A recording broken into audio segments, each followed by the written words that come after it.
The morning sun painted the hills of New Jeju in soft orange light. Kang Dae-ho walked across his ranch with steady steps, checking the solar panels that powered his home. At 47 years old, he had lived alone on this remote planet for 5 years. His nearest neighbor was 300 miles away, and that was exactly how he liked it. Dae-ho had been a military engineer before he came here. He knew how to fix machines and build things that lasted. More importantly, he knew when to walk away from a life that no longer fit him. The ranch gave him peace that the military never could. He stopped at the fence where his cattle grazed. 20 head of earth cows adapted for the lighter gravity of New Jeju.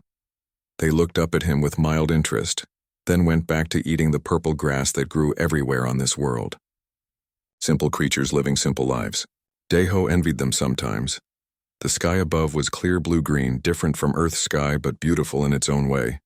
2 small moons hung like pale coins in the morning light. Everything was quiet except for the wind through the grass and the soft lowing of his cattle. That peace shattered when the first fireball streaked across the sky. Dae-ho looked up, shading his eyes with his hand. The burning object left a trail of white smoke as it arced overhead. Then came another, and another. 7 trails of fire painted lines across the peaceful morning, each one heading toward his back pasture. The first impact shook the ground beneath his feet. The second came 3 seconds later. By the time the 7th fireball hit, Dae-ho was already running toward his house. His military training kicked in without thought. Whatever was falling from the sky, he needed to be ready for anything. He grabbed his rifle from the gun safe, checked the charge on his scanner, and pulled on his work boots. Through his kitchen window, he could see smoke rising from 7 different spots in his pasture. The walk to the crash sites took 10 minutes. Dae-ho moved carefully, rifle ready but not aimed. His scanner showed no radiation, no toxic gases, nothing immediately dangerous. The smoke was clearing, revealing 7 deep craters scattered across his grazing land. The first crater held something that made Dae-ho stop and stare. Not a meteorite or piece of space junk, but a pod. Silver metal twisted and burned with strange symbols carved into its surface. The pod had split open on impact, revealing an interior lined with soft material that looked like organic foam. Something moved inside the wreckage. Dae-ho approached slowly, rifle lowered but ready. A small head poked up from the foam, followed by a long neck covered in silver scales. Dark eyes the size of dinner plates looked up at him with a mixture of fear and curiosity. It was a dragon. A baby dragon, no bigger than one of his calves, but unmistakably what the old Earth stories called a dragon. Silver scales caught the sunlight like mirrors. Small wings folded against its back. A tail longer than its body swept back and forth nervously. The dragon hatchling opened its mouth and made a sound like wind chimes mixed with bird song. Somehow, impossibly, Dae-ho understood what it was trying to say. "Help me." The words appeared in his mind without passing through his ears. The dragon was speaking directly to his thoughts, and its voice sounded young and scared. "Please help me. I hurt." Dae-ho set his rifle aside and knelt by the crater. The dragon's left wing was bent at a wrong angle, clearly broken. Small cuts covered its scales where sharp metal had scratched it during the crash. "Easy there," Dae-ho said softly. "I won't hurt you." The dragon tilted its head, studying his face. Its mental voice came again, stronger now. "You are not them. You are different. Different from who? The ones who took us from our home. The ones who killed our parents." More sounds came from the other craters. Dae-ho looked around and saw 6 more dragon heads poking up from the wreckage. Each one was a different color. Green scales, blue, red, purple, gold, and black. All of them small, all of them hurt. All of them looking at him with those huge, intelligent eyes. The silver dragon tried to climb out of its pod and stumbled. Dae-ho reached out without thinking and caught it before it could fall. The dragon was heavier than it looked, but still light enough for him to lift. Its scales felt warm and smooth like sun-heated stone. "Thank you," the dragon said in his mind. Its mental voice carried relief and something that might have been gratitude. The green dragon in the next crater called out with whistling sounds that translated in Dae-ho's head as excitement and questions. "Are you safe, Tae-woo? Is the big one friendly? What is this place?" The silver dragon, apparently named Tae-woo, responded with reassuring chirps and whistles. Somehow Dae-ho could follow their conversation like listening to children talk. "He says he will help us, Hyojin. He caught me when I fell. Daiho found himself surrounded by 7 baby dragons, each one struggling to climb out of their crashed pods. The blue one had managed to get free and was poking at pieces of wreckage with obvious curiosity. The red one was trying to use its small wings to fly, and getting frustrated when they wouldn't work properly. The purple one watched everything with calm, sad eyes. The gold one seemed to be trying to organize the others, making commanding chirps and squeaks. The black one hung back, shy and scared. As Daiho helped each dragon out of its pod, their mental voices created a chorus in his head.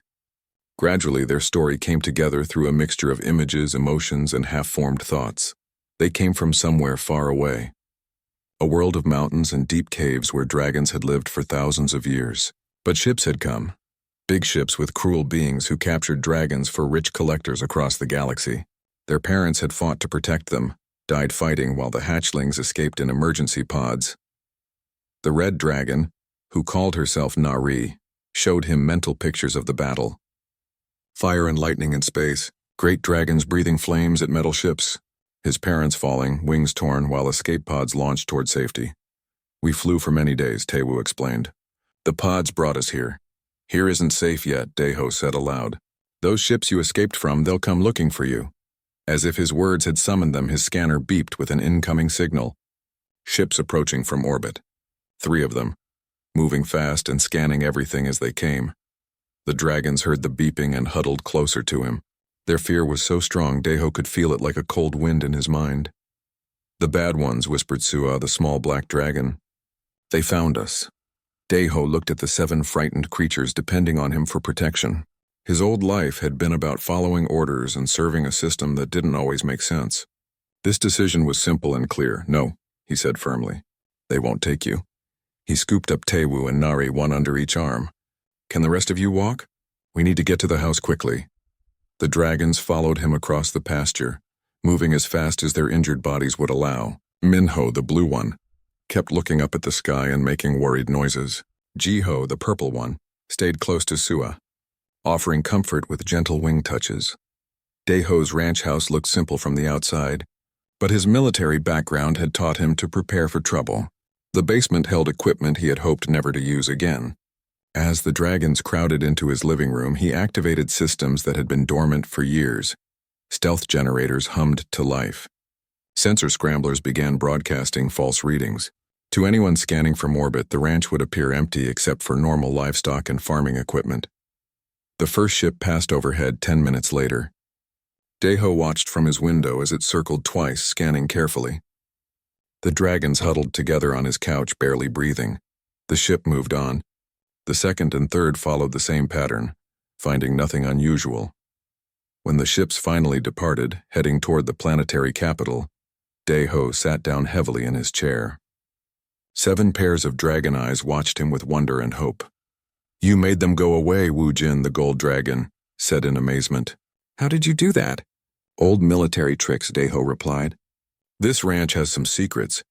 The dragons began to relax, exploring his living room with growing confidence. Hyojin sniffed at his coffee maker with obvious curiosity. Minho studied his computer screen with intense interest. Sua found a sunny spot by the window and curled up like a cat. Taiwu approached him carefully, moving slowly because of his injured wing. "Why did you help us? We are nothing to you." Daiho thought about that question as he looked at the 7 young creatures who had literally dropped out of the sky into his quiet life. They were intelligent, probably more intelligent than humans. They were beautiful in a way that made his engineer's mind appreciate the elegant design of their forms. Most importantly, they were children who needed protection, because it was the right thing to do, he said finally. The dragons exchanged glances, having one of their mental conversations too fast for him to follow. Finally, Wu Jin stepped forward as their spokesman. "We have no home now, no family except each other. If you will have us, we would like to stay here with you." Daiho looked around his small ranch house, calculating. 7 dragons, even young ones, would change everything. They would grow larger. They would need food, space, protection. His quiet life of solitude would be over forever. 3 weeks had passed since 7 dragon hatchlings crash-landed on Daiho's ranch. The quiet house that had sheltered one man now buzzed with constant activity.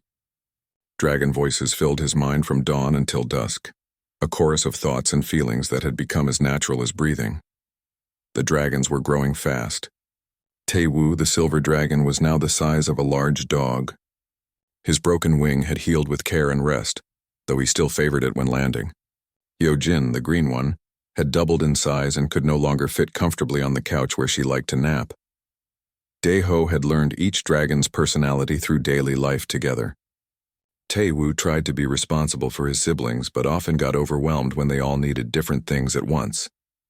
He would pace around the house, making worried chirping sounds until Daeho reassured him that everything was fine. Hyojin was curious about everything. She followed Daeho everywhere, asking endless mental questions about human tools, food, customs, and technology. Her favorite discovery was the coffee plants in his greenhouse. Dragons, it turned out, reacted to caffeine very differently than humans did. The first time Hyojin ate coffee beans, she became so excited that she flew around the house at top speed, knocking over furniture and chattering nonstop in everyone's minds. Her flying was normally clumsy, but under the influence of caffeine she performed loops and spirals that amazed her siblings. Min-ho, the blue dragon, was fascinated by anything electronic. He spent hours watching Daeho work on the ranch's systems, absorbing knowledge about circuits and power flows. When excited, small bolts of electricity danced between his scales. Daeho learned to unplug sensitive equipment before Min-ho got too interested. Nari, the red dragon, had a temper that matched her coloring. She argued with her siblings, complained about the food, and got angry when things didn't go her way. But she was also fiercely protective of her family. Any sound that might indicate danger sent her rushing to place herself between the threat and her siblings. Jiho, the purple dragon, rarely spoke, but felt everything deeply. She could sense emotions from great distances, often alerting the family to Daeho's mood before he entered the house. When one of her siblings was sad or hurt, Jiho would curl up next to them and share comfort through her empathic abilities. Woo Jin, the golden dragon, naturally took charge of group activities. He organized his siblings when they needed to work together and settled arguments with patient wisdom that seemed far beyond his young age. The others looked to him for leadership, though he always deferred to Daeho in human matters. Su'a, the smallest black dragon, remained shy and quiet. She watched everything from corners and shadows, learning by observation rather than direct experience. But Daeho had noticed that she saw things the others missed and often provided crucial information through her careful watching. The dragons helped with ranch work in ways Daeho had never imagined. Nari's fire breath could clear weeds from fence lines in minutes. Min-ho's electrical abilities powered tools when the solar panels couldn't provide enough energy. Taewoo's ice breath kept meat fresh and cooled the house on hot days. Their favorite job was herding the cattle. The dragons could communicate with the cows on a basic level, understanding their simple thoughts and guiding them gently where they needed to go. What used to take Daeho hours could now be accomplished in minutes with dragon help. But caring for 7 growing dragons presented new challenges every day. Their appetite was enormous and growing larger as they grew bigger. The feed store in town couldn't understand why a single rancher was ordering so much food. Daeho had to expand his farming operation, growing more crops and raising more livestock just to keep everyone fed. The dragons' rapid growth also meant they needed more space. Daeho spent his evenings building additions to his house and barn. The dragons helped with construction, their natural strength making easy work of moving heavy materials. Min-ho's precision electrical control made him an excellent welder. Living arrangements became creative. The largest dragon slept in the expanded barn while the smaller ones shared the house. Everyone gathered in the living room each evening to share the day's experiences through their telepathic connection. Daeho found these mental conversations deeply satisfying, like having a family dinner where everyone could truly understand each other.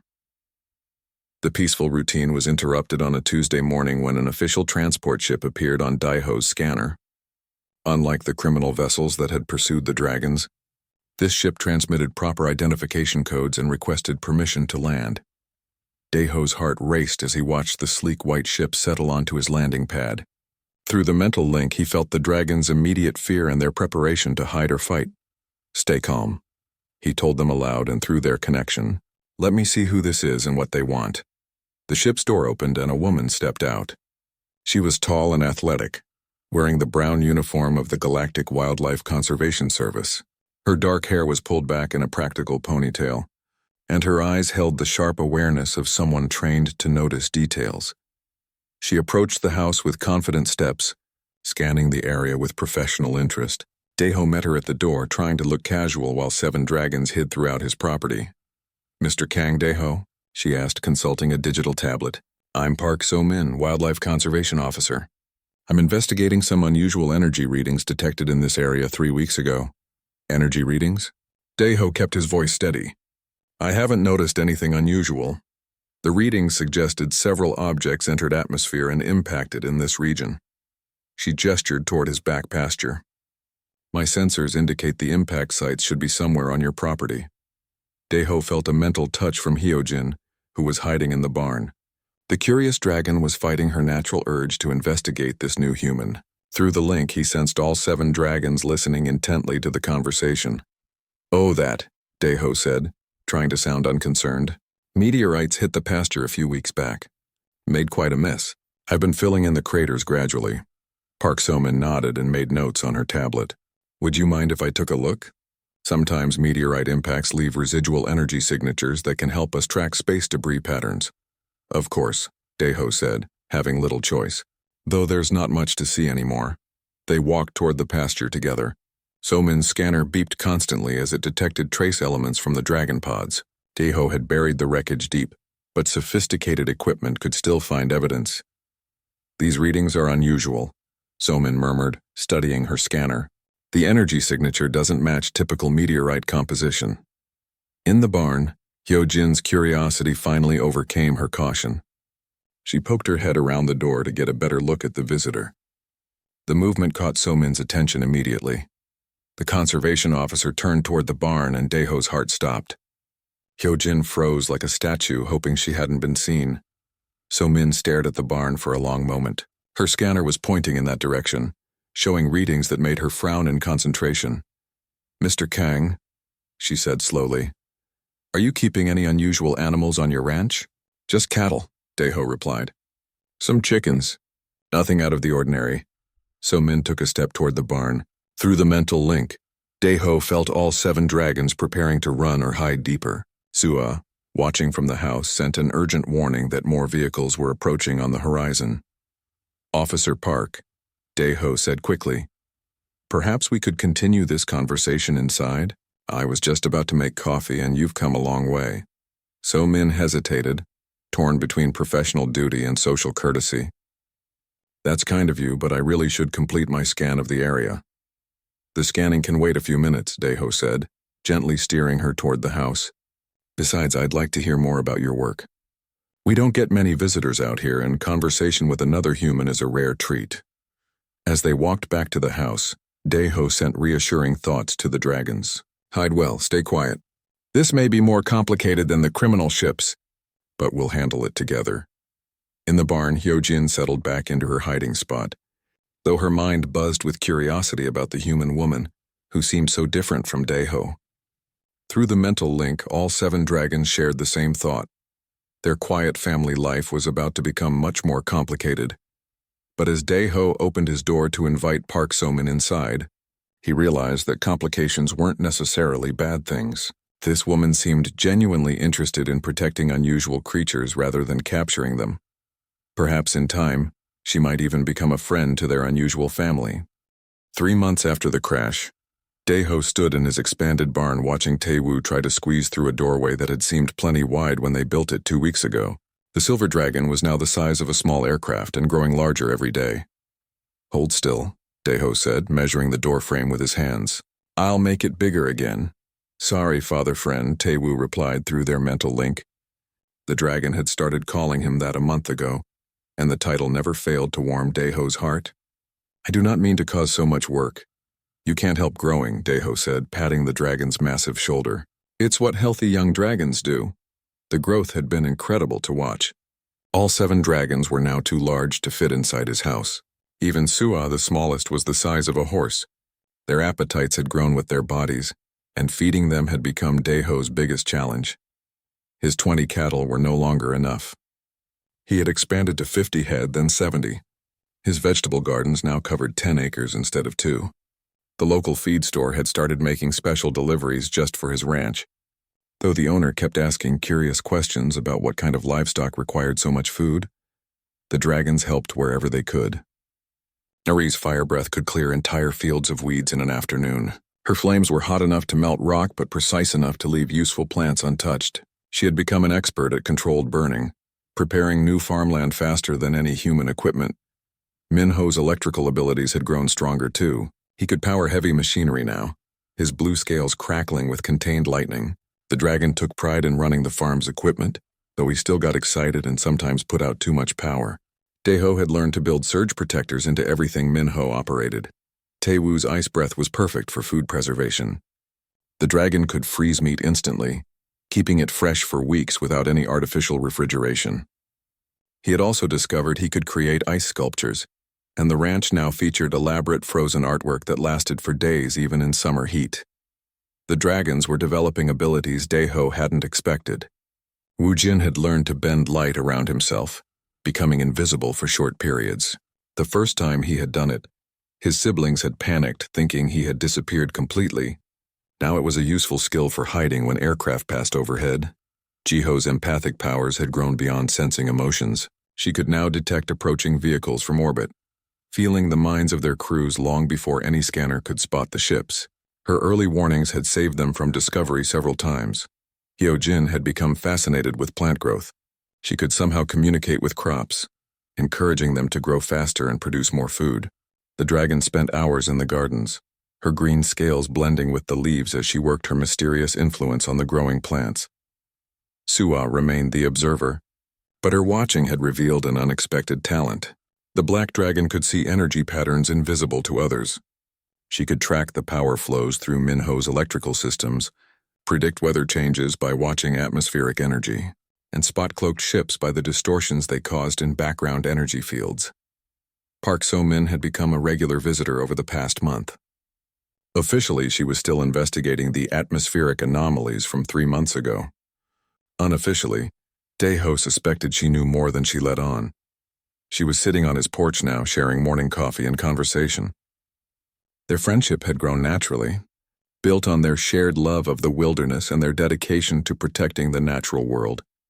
"Your ranch has changed a lot since I first visited," So-min observed, looking out over the expanded fields and enlarged buildings. "A man has to adapt to changing circumstances," Daeho replied carefully. "Those circumstances must be quite unusual to require so much expansion." She sipped her coffee, watching his face. "Your food orders alone suggest you're feeding something much larger than cattle." Daeho felt a mental touch from Jiho, who was monitoring the conversation from the barn. The purple dragon sent feelings of curiosity and caution, but not danger. She trusted So-min's intentions, even if she remained wary of revealing their secret. "I've been thinking about diversifying," Daeho said. "Maybe raising some larger livestock breeds." So-min nodded, but her eyes held a knowing look. "Mr. Kang, in my work I've learned that sometimes the most extraordinary discoveries happen in the most ordinary places. If someone were sheltering unusual creatures that might be misunderstood or exploited, I would want them to know that not all officials are interested in causing harm." Before Daeho could respond, his proximity alarm chimed. Multiple aircraft approaching fast from the south, moving in formation and broadcasting no identification codes. Through the mental link, all 7 dragons sent the same message: danger. "The bad ones have found us, So-min, you need to leave," Daeho said, standing quickly. "Take your ship and go to the planetary capital. File a report that you found nothing here." "What's wrong?" she asked, but she was already moving toward her transport. "Bounty hunters. Professional ones this time, not the amateurs from before." Daeho activated his defense systems. "They won't be fooled by electronic countermeasures." So-min hesitated at her ship's door. "If you're in danger, I should stay and help." "You can't help with this," Daeho said firmly. "Trust me and go, quickly." She took off just as the first bounty hunter ship crested the hills to the south. Daeho watched her disappear toward the horizon, then turned to face the approaching threat. 5 ships spread out in attack formation. These weren't the crude vessels of the original pursuit. These were military-grade hunters with advanced sensors and heavy weapons. The kind of people who captured dangerous prey for very wealthy clients. "Hide," Daeho sent to the dragons. "Use every trick you know. Work together." "We will not hide while you face danger alone," Wu Jin replied firmly. "We are family. We protect family. You're not ready to fight armed professionals, Deho argued. These people kill for a living. Then it is time we learn to fight for living, Nari added, her mental voice blazing with determination. The first hunter ship descended toward the ranch, its weapons charging. Through their mental link, Deho felt the 7 dragons coordinating their response with wordless efficiency. They had been practicing together in secret, developing tactics none of them could manage alone. Wu Jin vanished from sight, his invisibility now perfect and extended by Tae Wu's ice manipulation, creating visual distortions. Minho began building an electrical charge that made the air itself hum with power. Nari's flames started as a glow between her scales, growing hotter by the second. Jiho reached out with her empathic abilities, touching the minds of the bounty hunters. Her mental voice carried shock and disgust as she shared what she found there. These are not good people, father friend. They hurt many creatures. They enjoy causing pain. Then we stop them, Deho said simply. Su, watching energy patterns none of the others could see, provided tactical information. The lead ship has shield generators on the underside. The second ship carries capture nets designed for large flying creatures. The third has scanning equipment that can penetrate most hiding places. Hyojin added her own observation. The pilot of the fourth ship is afraid. He does not want to be here. The others force him to help them. We save the afraid one if we can, Deho decided, but we stop the others completely. The coordination between human and dragons was perfect. As the first hunter ship fired warning shots into the ground near the house, 7 dragons struck back as one. Tae Wu created a sudden fog bank that covered the entire ranch. Wu Jin, invisible within the fog, struck the lead ship's engines with surgical precision, his claws disabling power systems without harming the crew compartment. Minho released his stored electrical energy in a controlled pulse that fried the electronics of 2 ships simultaneously. The vessels dropped out of the sky, their pilot struggling with dead systems but cushioned by Nari's precisely controlled fire blasts that created updrafts to slow their fall. Sua guided Hyojin's plant manipulation abilities, causing the grass around the remaining ships to grow instantly into thick ropes that tangled their landing gear. Jiho projected feelings of overwhelming fear and confusion into the minds of the aggressive hunters, while leaving the frightened pilot untouched. The entire battle lasted less than 3 minutes. 5 hunter ships sat disabled on the ground, their crews alive but completely helpless. The dragons materialized from the fog like legends come to life, surrounding the grounded vessels with a display of coordinated power that left no doubt about who controlled the situation. Deho walked among the disabled ships, checking on the crew members. Most were unconscious from Jiho's mental attack. The frightened pilot sat in his cockpit staring at the dragons with wonder rather than fear. They're beautiful, the pilot whispered. The stories don't do them justice. No, Deho agreed.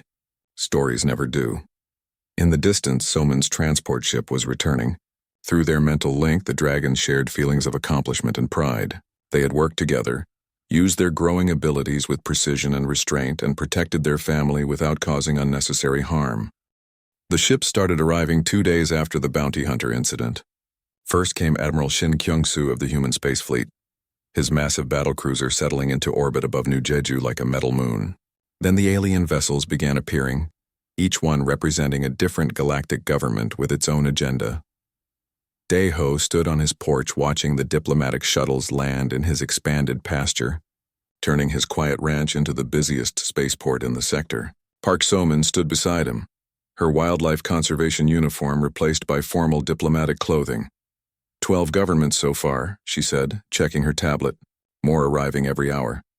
Behind them in the barn, 7 dragons watched through the mental link as their peaceful home transformed into a political battleground.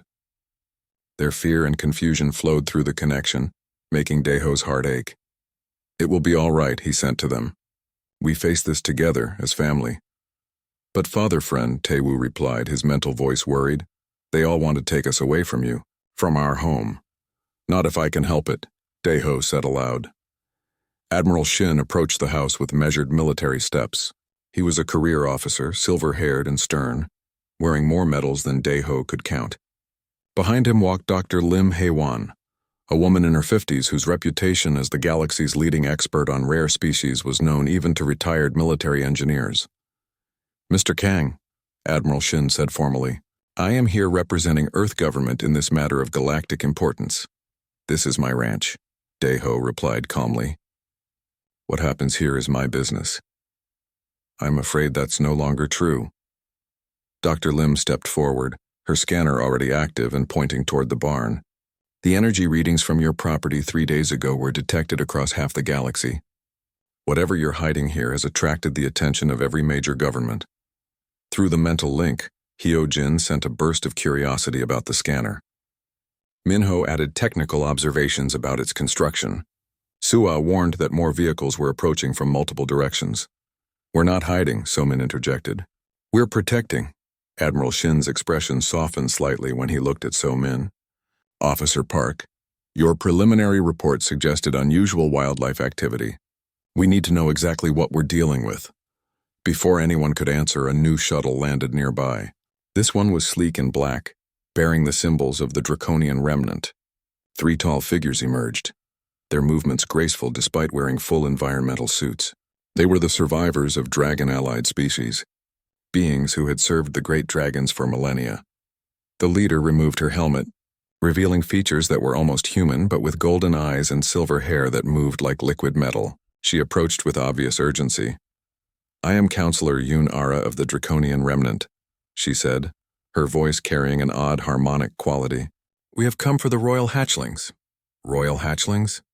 Dr. Lim's scanner began beeping rapidly as she pointed it toward the barn. The 7 young dragons sheltering here are the last of the royal lineage, Counselor Yoon explained. Their parents were King Taehyun and Queen Minseo, the last breeding pair of their species. These hatchlings are the most precious beings in the galaxy.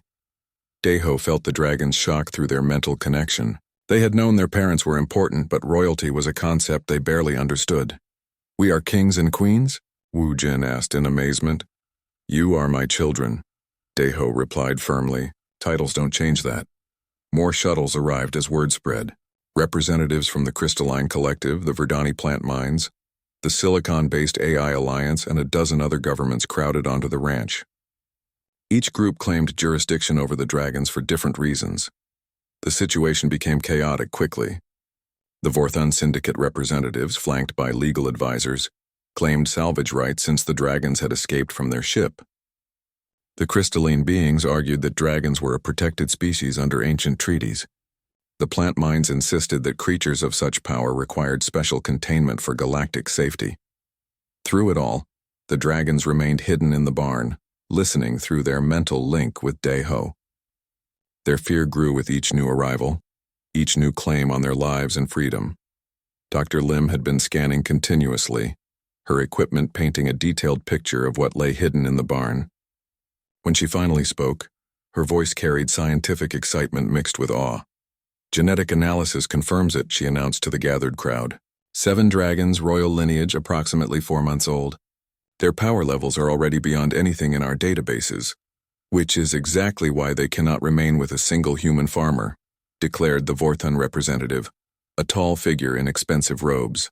Creatures of such value require proper facilities. Proper facilities?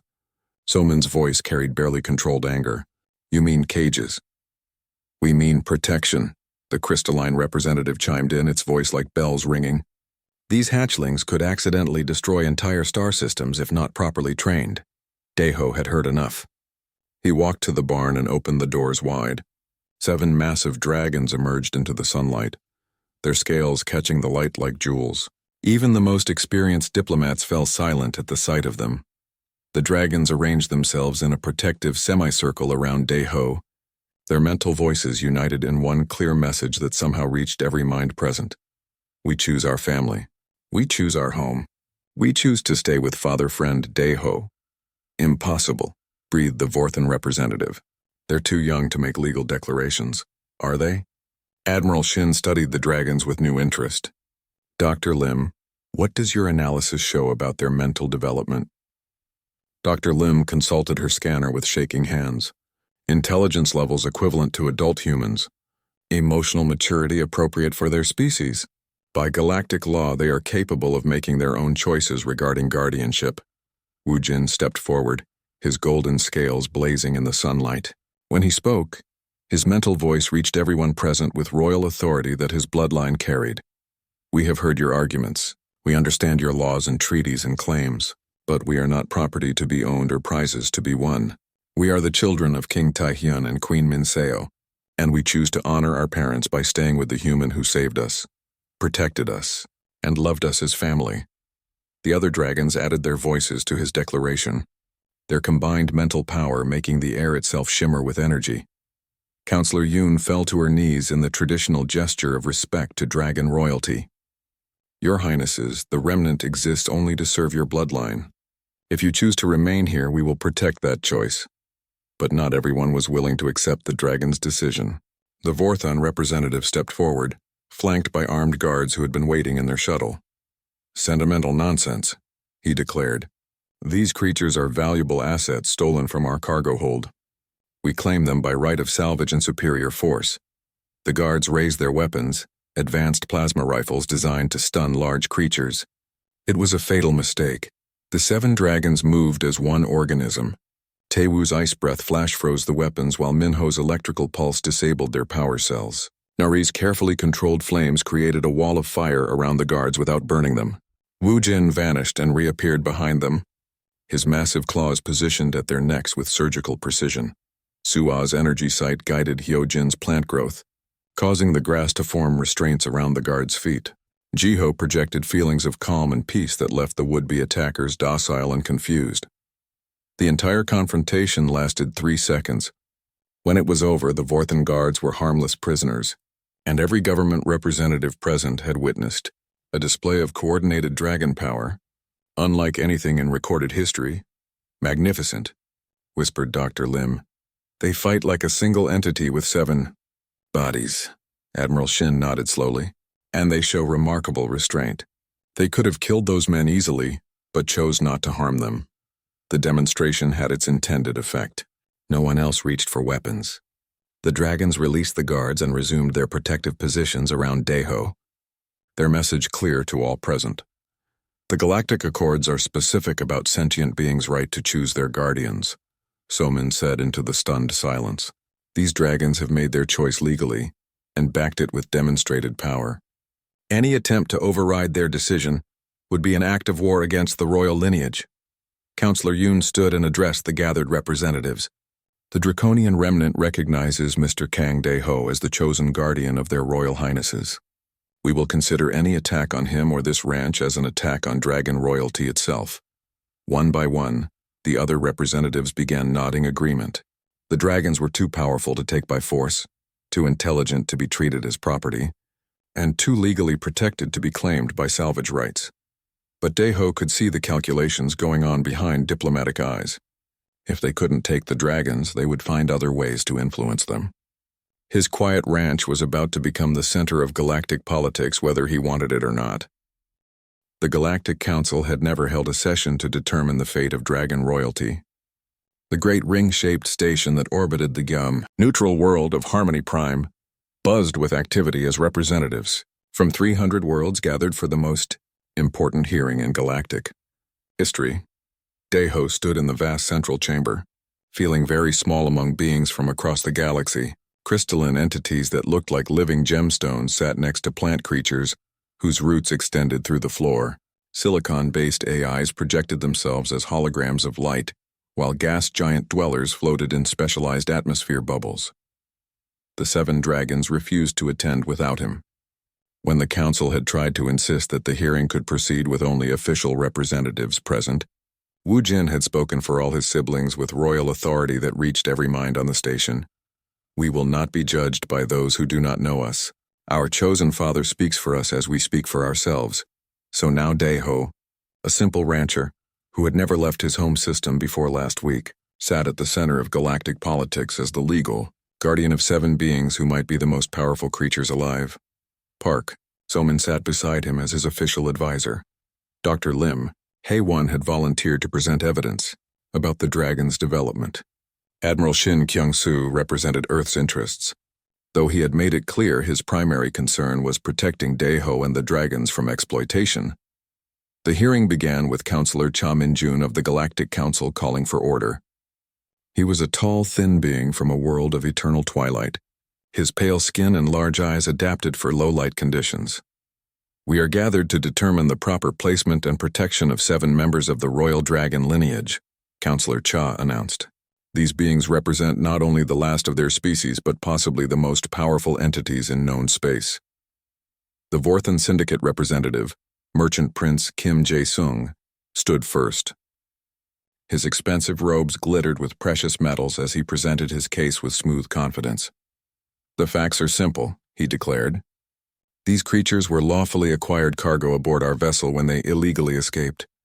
By galactic salvage law, they belong to us. We demand their immediate return." Murmurs of disapproval rippled through the chamber. Many species found the Vorthan practice of treating sentient beings as property distasteful, but their legal arguments often proved frustratingly sound. Dr. Lim rose to respond. "If I may address the Council, our examination of the hatchlings proves they were never legally acquired. Dragons of the royal lineage cannot be owned under any galactic law. They were stolen from their home world after their parents were murdered defending them." She activated a holographic display showing brain scans and genetic analysis. Furthermore, these dragons demonstrate intelligence and emotional development equivalent to adult humans. They are fully capable of making their own legal decisions.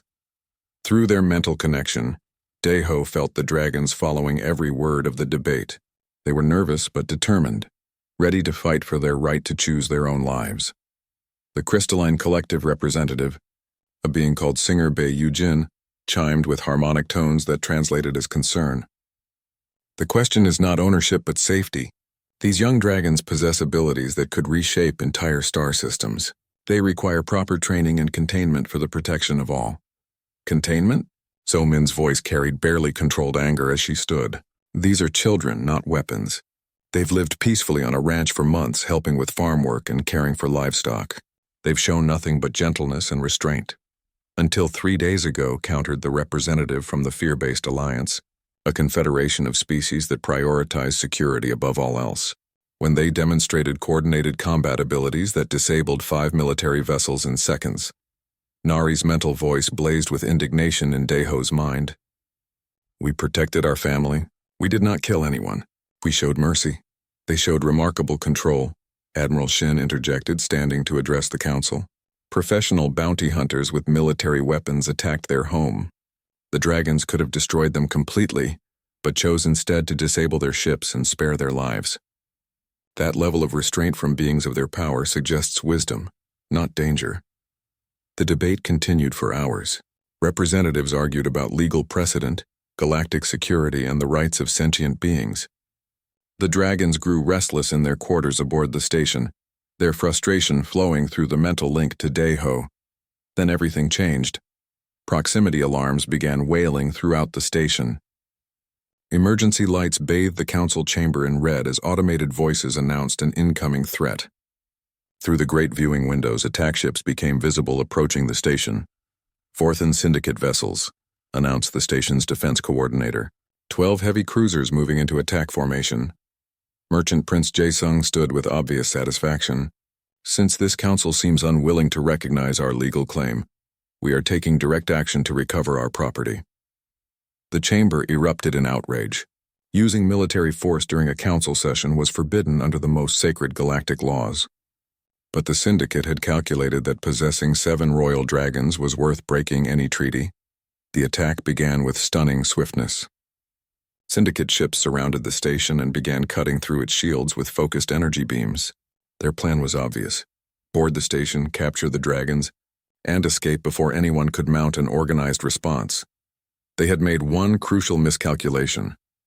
Through their mental link, Daeho felt the dragon's rage at being attacked while under the protection of galactic law. But more than rage, he felt their unity of purpose. 7 minds merged into one focused determination. "We will show them what royal dragons can do," Wu Jin declared, his mental voice carrying the authority of his bloodline. "But we will show mercy even to those who show us none." The dragons moved as one entity with 7 bodies.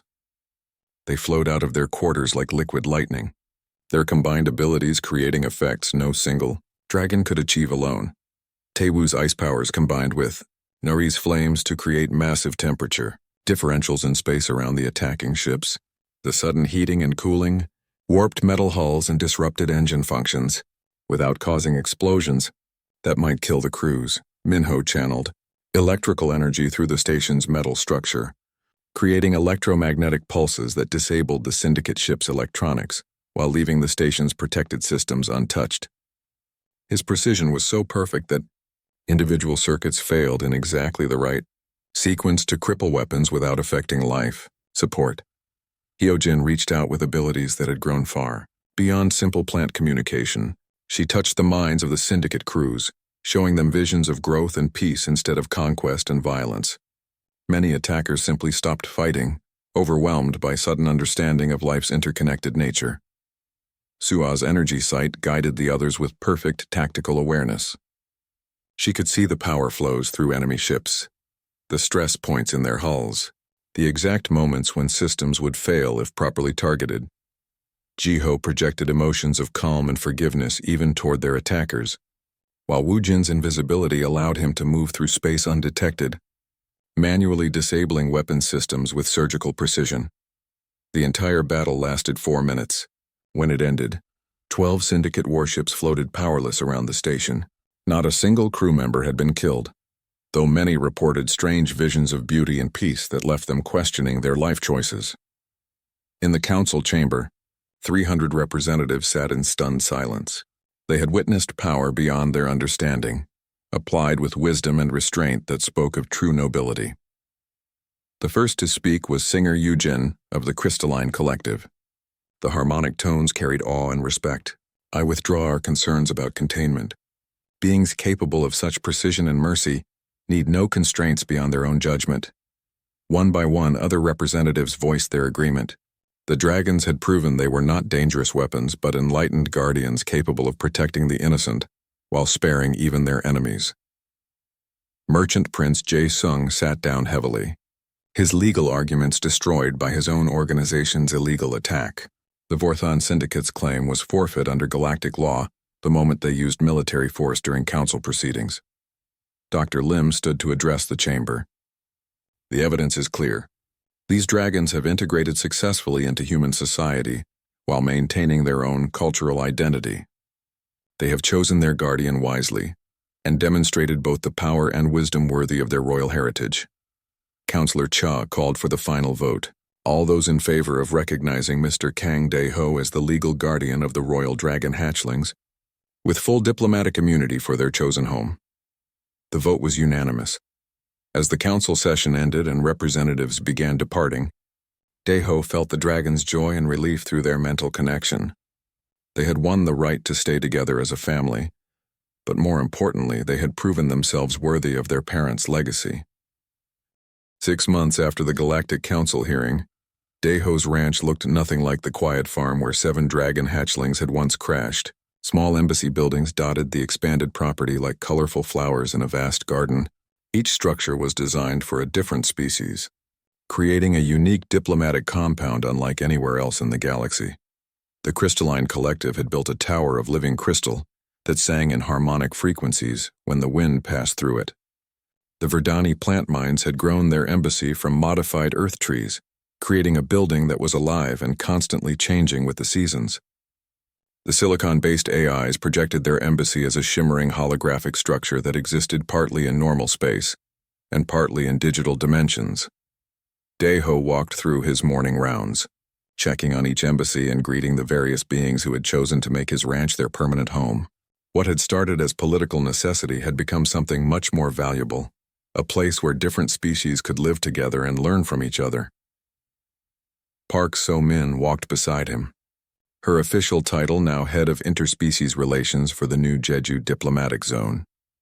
Their relationship had grown naturally from friendship to partnership, built on their shared dedication to protecting the dragons and fostering peaceful cooperation between species. The Aquatic Collective's embassy should be finished next week, she said, consulting her tablet. Their underwater habitat is almost ready for testing. And the gas giant dwellers? Dae-ho asked, still negotiating atmospheric requirements. They want to build their embassy in the upper atmosphere, but that creates transportation challenges for ground-based species. Through their mental connection, Dae-ho felt the dragon's amusement at the complexity of diplomatic life. They had adapted to their new role as hosts with typical dragon grace, though each hatchling had developed special relationships with different species. Taewoo spent most of his time with the crystalline beings, fascinated by their mathematical approach to communication.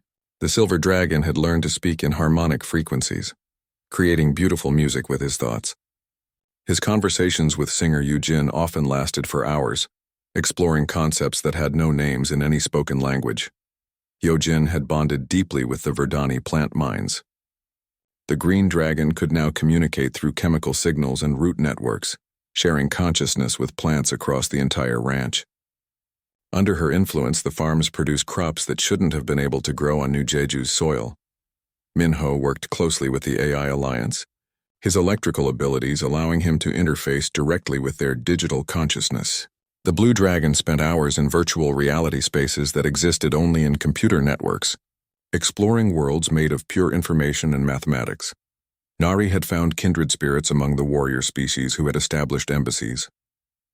The red dragon trained daily with Klingon-like beings who appreciated her fierce loyalty and combat skills. But she had learned to channel her aggression into competitive sports rather than actual fighting. Becoming the ranch's unofficial athletic coordinator, Jiho's empathic abilities made her invaluable to the diplomatic community. The purple dragon could sense brewing conflicts before they started, helping resolve misunderstandings between species with very different ways of thinking. Her presence had prevented dozens of potential diplomatic incidents. Wu Jin naturally assumed leadership roles among the various embassy staff. The Golden Dragon had an intuitive understanding of politics and protocol that impressed even experienced ambassadors. He often mediated disputes and organized interspecies cultural events. Sua remained the ranch's quiet observer, but her role had become crucial to everyone's safety. The Black Dragon's ability to see energy patterns made her an early warning system for approaching threats. More importantly, she had become the keeper of secrets, trusted by all species with sensitive information. The ranch prospered under this diverse influence. Agricultural techniques from across the galaxy had transformed the land into a paradise of biodiversity. Crystalline growth methods produced crops with perfect geometric patterns. Verdani bioengineering created plants that could survive in any environment. AI-guided precision farming maximized yields while minimizing waste. The dragon's abilities had grown stronger through constant use and cultural exchange. Working with different species had taught them new ways to apply their powers. Taewoo could now create ice sculptures that incorporated crystalline harmonic principles, producing art that was both beautiful and musically perfect. But the most significant change was happening inside the dragon's minds. Ancient memories encoded in their DNA were surfacing as they reached full maturity. Each night brought dreams of their parents and visions of their species' long history. The dreams started 3 weeks ago. Daiho felt them through the mental connection. Images of vast dragon cities among the stars, fleets of ships powered by dragon breath, and most disturbing of all, great battles against something dark that devoured entire worlds. The dragons tried to hide their growing unease, but Daiho knew them too well. During their evening gatherings in the expanded barn, he could sense their confusion about the ancestral memories flooding their minds. "Tell me about the dreams," he said one night as they settled down together. The 7 dragons exchanged glances, having one of their rapid mental conversations. Finally, Wu Jin spoke for all of them. "Father friend, we remember things we never learned. Our parents' memories live in our blood. We see the old days when dragons protected the galaxy from great darkness." "What kind of darkness?" Somin asked. She had joined their evening talks, becoming part of the family through constant presence and care. Sua answered, her mental voice unusually troubled, "Something that eats stars and leaves nothing behind. Our ancestors called it the Void Swarm. Our parents died fighting it." Through the mental link, the dragons shared their inherited memories.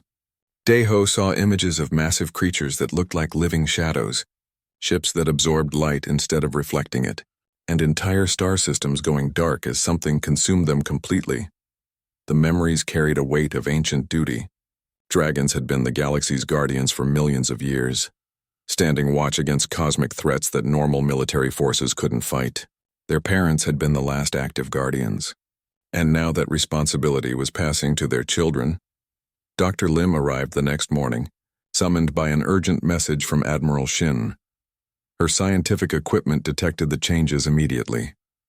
Their brain patterns have shifted dramatically, she reported, studying scanner readings. Massive amounts of genetic memory are activating. They're accessing knowledge that's been dormant in their DNA for generations. Is that dangerous? Deho asked. Not dangerous, but transformative. They're becoming what they were always meant to be. The inheritors of dragon civilization's greatest secrets and responsibilities. That the confirmation came 3 days later when long-range sensors detected something at the edge of the galaxy. Admiral Shin's fleet had been monitoring deep space when their instruments picked up anomalous readings. The Admiral arrived at the ranch with grim news. Unknown objects moving through the outer systems, he reported. They're not using any known form of propulsion, and they seem to absorb energy rather than emit it. Through their mental connection, all 7 dragons responded with the same word, swarm. The genetic memories are clear, Wujin explained to the assembled embassy representatives. Our parents fought these creatures for decades, keeping them away from populated systems. When they died, nothing stood between the galaxy and the void swarm. The mood at the ranch changed overnight. What had been a peaceful diplomatic compound became a war council. Representatives contacted their home governments, requesting military support and strategic planning. Scientists arrived to study the dragon's ancestral memories for any information about fighting the approaching threat. But the dragons themselves seemed surprisingly calm. Through their mental link, Deho felt their growing sense of purpose. The dreams had been frightening, but they also carried knowledge and strength. These young dragons were not just the children who had crashed in his pasture anymore. They were becoming the guardians their bloodline had always produced. We are not our parents, Nari declared during one strategy session. They fought alone because no other species could understand the threat. But we have grown up with you. We know how to work with others, Taewu added his thoughts. The old ways failed because dragons tried to protect everyone by fighting alone. We will try a new way. What new way? Asked Counselor Yoon from the Draconian Remnant Embassy. Hyojin answered with simple confidence. We will teach others to fight beside us. We will make the galaxy strong together instead of trying to be strong alone. As the days passed and more reports came in about the approaching void swarm, the ranch became the center of a new kind of preparation. Instead of traditional military planning, the dragons were organizing something unprecedented. A coalition of species working together under dragon leadership.